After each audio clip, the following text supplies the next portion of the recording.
Hi everyone, Elaine Matthews here again. Thank you so much for coming back to Elaine's Extreme Paranormal channel. Today we have another special broadcast that has to do with Muskoka's history, this time session 2. I hope you'll enjoy it. First section I wanted to talk about, again, was Germania. I know it's mentioned in the first session that we had, but a little bit more information that I got. I thought I might pass it on to you. You might find it of interest. Okay, we know that Germania is located in the town of Gravenhurst, originally founded by German settlers, lured by promises of land grants, fertile soil, long growing period, etc. And although the claims turned out to be quite exaggerated, Germania was nonetheless a busy crossroads at the end of the 19th century. With approximately 200 residents, a school, post office, general store, and a blacksmith shop. It was also once home to a well-publicized infanticide and several tragedies among the families who settled there. The town faded as new generations moved away instead of staying to look after the farming. It now exists in a few well-preserved cemeteries and the still standing remains of the collapsed schoolhouse which caved in under the weight of the snow and ice in the spring of 2013. So there were some murders committed in the area. There are still some people living in Germania. It's quite a pretty area, actually, quite scenic. If you get a chance to go there to have a look at it, you should. Now we come to the town of Uffington. Although it's not quite a ghost town, the Uffington of today is merely a shadow of its former bustling self.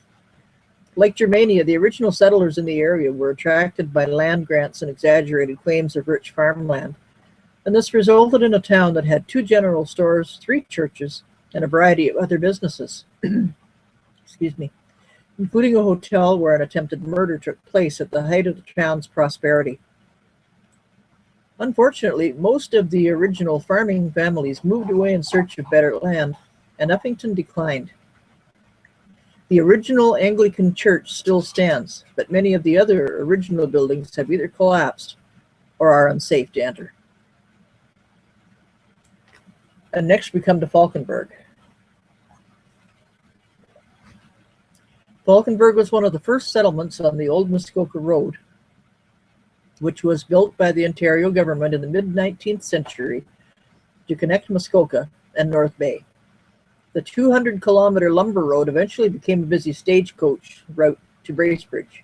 Falkenberg was built up to accommodate travelers as well as a population of farmers. Matthias Moore was one such immigrant who arrived from overseas, and he settled in Falkenberg. Moore wasted no time. He constructed a saw and shingle mill to provide lumber for the ongoing buildings. The post office opened in 1863 with 26-year-old William Holditch being the first postmaster. Moore took over in 1872 until his death, and in 1893, Robert George took over. Stagecoaches were constantly running passengers back and forth to Bracebridge. 2 hotels were built to accommodate visitors, along with church, blacksmith, and a general store. The railway soon appeared out of the forest, but a few kilometers south of Falkenberg. There, a train station was built under the name of Falkenberg Station. With more passengers choosing to use the railway rather than the stagecoach, Falkenberg's importance began to diminish. Eventually, rail travel began to replace stagecoaches, and Falkenberg declined. By 1885, train tracks had been laid through Falkenberg and Falkenberg Station to the south, immediately on the miles between the 2 villages. The engine from the construction train cut off a workman's legs the day after the track was completed at Falkenberg Station. Another tragedy struck the village in a story told by George Moore. One cold February night, the train came into town while George walked by the tracks. The brakeman's job was to aid the train down as it came around the bend. While in the process of doing this, the brakeman slipped, fell between 2 cars, which instantly decapitated him and set his head flying off, rolling along the ground right past George Moore. There was also a train derailment that occurred right at Falkenberg in 1929. The Moore lumber mill burned down. The business was lost. Tragedies on the railroad, such as the decapitation of the worker, the legs being cut off the other man, etc., that didn't diminish the railroad's popularity. Today you can see the remains of an old mill at the west end of the present-day town of Falkenberg, one of the only pieces of evidence that that settlement actually existed. Now we come to Barkway. Barkway is a small village located south of the ghost town of Germania. Barkway was established as part of Ryde Township in 1879. The first settler in the area was James Housey in 1871, and the three main villages of Ryde Township were Housey's Rapids, named after James, Lewisham, and Barkway. The Barkway family was the first to settle in this village, named after them in 1879. Ryde was later incorporated into the town of Gravenhurst in 1971. Barkway had two churches, a school, a few homes, and an Orange Lodge. All still exist, the Orange Lodge being the only one left abandoned. The United Church sits restored but unused, in very good condition. The Holy Manger Anglican Church still has regular services. The school is now a residence, but the owners have kept the exterior in its original condition, and they showed they have a good sense of humor by renaming it the University of Barkway. A few farms and cottages in the village also sit abandoned. Now we come to another true ghost town for sure. It's called Jerusalem. Jerusalem is hard to find even in the history books. As the land was cleared for crops, 8 buildings were erected, but it's not known if they were part of a community or a group of homesteads just deep in the forest. The site was located in the area to the furthest west lot owned by Thomas Peacock in Macaulay Township at Lot 8, Concession 9. Peacock, he owned 2 other lots, today near today's Springdale Park. He was a religious man, and he founded the community by not only naming it Jerusalem, but also naming the large granite rock face to the east of his home, the Hill of Judea. Jerusalem never had a post office. They had to travel miles to the west into Falkenberg to get their mail. Their children would have had to have walked 3 to 4 miles in deep snow in order to get to school, well north of Falkenberg. They didn't have any school buses or taxis in those days. And now we come to Lewisham. Lewisham was another small settlement that began in the late 1870s with the government's attempts to colonize portions of Ontario's land. This was accomplished with land grants, promises of rich, fertile soil for which farming would be ideal. So with high hopes, many settlers arrived to the area only to find that the land was very rocky, contained swamps, etc. In addition, the black flies, deer flies, horse flies, and mosquitoes were terrible. They're still just as terrible there today, believe me. The first survey was done in 1861, and a timber license was given to the Cook brothers. It would be a decade before its settlers arrived, though. A select portion of the area was suitable for living and farming. It was at this location in the deep forests of Ryde Township that Mr. John Taylor, an early settler to the area, would establish the area's first store and post office in 1882 at the Four Corners. By this time, the area had become known as Lewisham, named after Taylor's Old English hometown. Taylor would remain operator of the store and the post office until 1888, when W.J. Tryon took over, followed by William Lowe and Mr. John Fox. The 2-story building was quite impressive. It stood across from the school and church, and it had 8 rooms upstairs, 5 rooms downstairs. Pretty large building for those days. A stagecoach ran from Lewisham to Cooper's Falls twice a week. The village was at its height of popularity in 1890, with a population of 100 people, but it was not uncommon in those days. Disaster struck in the form of murder. Henry Edward was a frugal man who saved as much money as he could. He kept it safely away from everyone. On the outside's eyes, he kept it in a little box. His sum total was $300, which back in the day then was a pretty nice, tidy little sum. Someone was watching him and learned of his safekeepings from outside his window. So with gun in hand, that someone pulled the trigger, bullet proceeded through the window into Henry's head, killing him instantly. The killer, nor the loot, was ever found. This incidentally coincided with Lewisham's downfall. By 1900, though the settlement had grown to include a sawmill, store, post office, and church, there was a school, as well as the farms. Things were in decline. The lumber had depleted and families were tired of their farms. Population was now down to half, down to 50 people. Family by the name of Taverners were the last known people to operate the store and post office, and they closed that in 1927. It was eventually torn down in the year 1946. One can only imagine how little business was conducted in the area as compared to the more accessible settlements such as Cooper's Falls to the south and Barkway to the northwest. The school managed to remain open until the 1940s, and by that time, it was teaching only 9 students. As the residents vacated the settlement over the following years, the roads, especially the one to Cooper's Falls, had become overgrown and forgotten, all except that to Barkway. Today, the road to Lewisham will take you to thick forests till you come to the old school and graveyard. The graveyard only has a few gravestones, so many of Lewisham's settlers are buried there. Their headstones may have either sunk into the ground or weathered away over time. Some are just plain rocks marking a spot where someone is buried, no name, no nothing. The school is used as a seasonal home, and I believe sometimes as a hunting lodge. Taverner families still own the property there, but these roads fell into disuse and the forest ended up swallowing them up. Lewisham can still be accessed today, but its winding roads are very rough. You're best to use a rugged vehicle. Excuse me. Now we come to Madill Church. This pioneer square-timbered church is one of the few remaining examples of its types in Ontario. It was begun in 1872 and completed the following year. Following the surveys of Stevenson Township in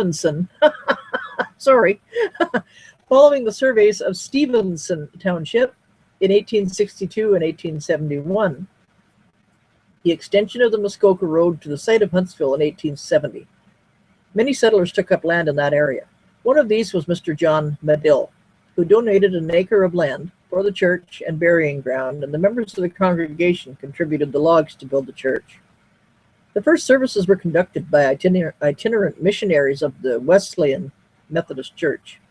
Although it's no longer in regular use, one annual service is still held there by the United Church of Canada. Madill Church is located just south of Huntsville. The old Muskoka Road was the original development road, and at the time the church was built, it served the local farming community.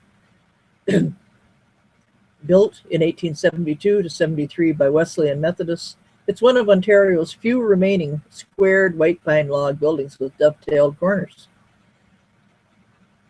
The original features of the church include the floors, walls, wainscoting, lectern, pews, oil lamps, pump organ, and old stove. Pictures of early parishioners can still be seen on the walls inside. The church holds 2 services a year, one on the 3rd Sunday in July, the other the 1st Sunday after Thanksgiving. And now we come to Matthiasville. Excuse me, folks. My allergies are bothering today. We've had a weather change, and there you go. Sorry about that, but the show must go on. Now, in Matthiasville, this village was established by Mr. William Matthias, who came to this area with his 9 sons.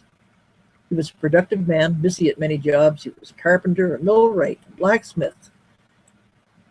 He did many other jobs as well. He established a settlement along the south branch of the Muskoka River in the late 1800s. The land for the cemetery was set aside after a tragic accident when a young boy referred to only as the son of Albert Spring died while trying to clear a log jam. Unfortunately, his name does not appear on any of the gravestones. Still uncertain why. Today, Matthiasville is home to only a few residents and cottagers, but its main claim to fame is the large dam on the Muskoka River. Very scenic. It's reputed to be great for fishing there, too. The most interesting point regarding the cemetery, besides the several pioneer grave markers and history that resides there, is the location. Sorry. The cemetery cannot be seen from the road. It can only be found by navigating down a dirt trail to the small plot in the pine forest. Truly is a quiet spot to rest in peace. And next we come to Monsell. It's another one of those ghost towns that existed deep in the middle of nowhere and has been reclaimed by the forest. In 1876, Mr. James Gregg opened a post office there with the name Monsell at the northern side of the bend in the road where Taylor Road meets Monsell Road. Soon the community had a church, school, a store, and a population of about 50 people. By 1903, the postmaster was James Clark. Most of the homes were scattered on the ragged roads. By 1929, it literally became a ghost of its former self, with only a few remaining families willing to persevere. Today in Monsell, what was once fields of hay is totally reclaimed by the forest. All that remains are some foundations of farms that were owned by James Clark and Peter Jones, some loose stone fence walls, and a former stone gate. The post office, it belonged to James Gregg in 1876. He kept the store till the 1900s, but Richard Byers got the post office contract in 1882 and operated from the same property. Then in 1886, James Clark, the most famous name in the hamlet, he got the postal contract. He also owned a store. So he moved to Monsell in 1869. He took lots 26 and 27, concession 1. He held the post until 1929 when the post office closed permanently. He died in 1932, excuse me, and had a large funeral due to his belonging to the Orange Lodge and also to the Anglican Church in Purbrook. He died at the age of 93. The schoolhouse, SS number 5. It was a frame schoolhouse. It was on the south side of Taylor Road where Sharps Creek passes at lot 22, concession 2. This is a hill, and I'm guessing that the school was located up the hill, so the lowland's pretty marshy. Sorry. It was erected in the early 1870s. A better location was found at the bend of the road on Haley's property, lot 26. It was more central for the school section. So the school was taken from its original location and skidded in the winter by horse and sleigh to its new location by James Clark and W. Hicks. By 1903, a new brick school was built in its place, and it lasted until 1925. Almost no traces of it remain since it was demolished in the 1940s. However, if you know where to look, you can find the rock face just below the surface, with a large white pine growing where the front door once stood. Teachers included from 1911 onward. From 1911 to 1912, the school closed. Mona McQueen, 1913 to 1914. In 1915, the school closed. Gladys Cronin taught there in 1916. Beatrice Hillman, 1917. Gertrude Crozier in 1918. Edmund McMurray, 1919 to 1920. Nora Fraser, 1921. M. Fraser, I don't have a first name, taught there in 1922. Dalton Kirk, 1923. Bernice Ellis, 1924. Irene Wiley, 1925. So she has quite a history. In order to get there, you take Fraserburg Road east from Bracebridge toward Fraserburg, but before you get there, you turn left up the Monsell Road, go up a steep grade.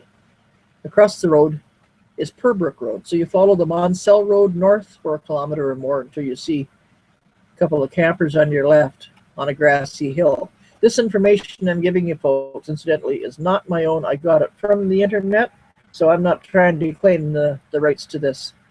This is merely information that I got online, seeking Muskoka history, okay? This was the hamlet's southern end, across the road at Purbrook Road. There's a barn shell on the right-hand side, and that's the remains of the Clark farm. It says just north you can see Broken Rock. Beside the road, as you head further north in the deeper and deeper forest, you then turn west. That was the center of the village, where there once was a school and post office, but good luck where they might have been exactly, because the area is now pretty well grown right in. Monsell is also famous, excuse me, for a murder. The year that shocked everybody in Monsell was 1936. During the Depression, tragedy struck the small hamlet in the backwoods of Muskoka. Orma Jones was a 21-year-old young woman whose father had passed away 3 years prior. So she was left to tend to her family along with her mother, Mrs. Jones. One day, Orma went missing. Mrs. Jones started a frantic search with the help of John Clark, who lived 3 kilometers away. They couldn't find her, so Bracebridge police were called in. They decided to check the Jones house. When the officer opened the door, he saw blood on the floor, went upstairs, found Orma on the bed, out cold with a severely fractured skull. A freshly cleaned axe was found in the basement. Amazingly, she was still alive. She was brought to the hospital. Immediately, Orma's mother became suspect number 1. The detective was brought in from Toronto. All of Muskoka wanted revenge on the cold Mrs. Jones. It was assumed that she was guilty, and that was it. Mrs. Jones must have been insane and forgotten what she had done. Still, there was a trial. Over the years, the whole horrid thing had been forgotten. The outcome is still unknown. So that goes for our History 2 second section. I hope you enjoyed it. Please give us a like if you will. Would certainly appreciate it. And I hope you'll pass this information along to your friends as well. I know it's been a rather short session again. Can't talk too long at once because my throat keeps cutting out on me, thanks to the dear old allergies. However, we do hope you enjoy the show. We'd love to have you come back. Give us a like if you will. And thank you so much for coming. Take care now. God bless. Bye-bye.